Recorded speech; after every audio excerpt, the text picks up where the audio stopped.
Bulls drop a tough one tonight, 112-99 to the Charlotte Hornets. They had this game seemingly in hand in the first half.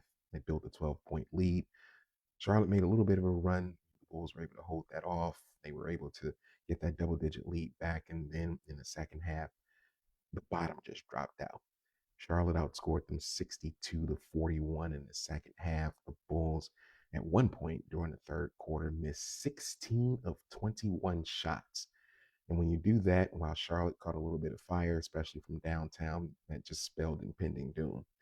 The other thing that, really just hurt the Bulls during this game was their rebounding. They were -9 for the entire game, which at one point they were pretty much right where they needed to be in terms of rebounding.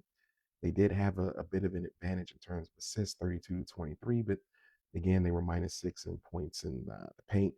Then the other thing where they just really struggled was fast break points, 18-6 in favor of the Hornets.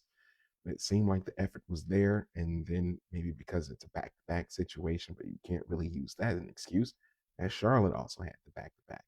You got to be able to get these type of wins against sub 500 teams, and this is just another game that the Bulls had where they could not pick up a win against an inferior product. And again, that goes back to things I've said earlier.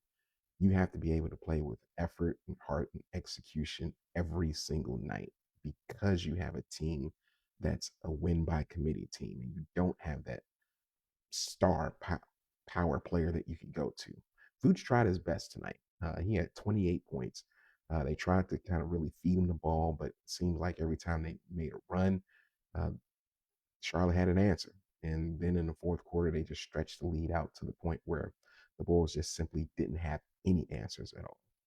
So it's going to be a tough one for the Bulls. I think they've got 4 games over the next 7 nights, beginning Monday in Boston. So we'll see how this shapes out.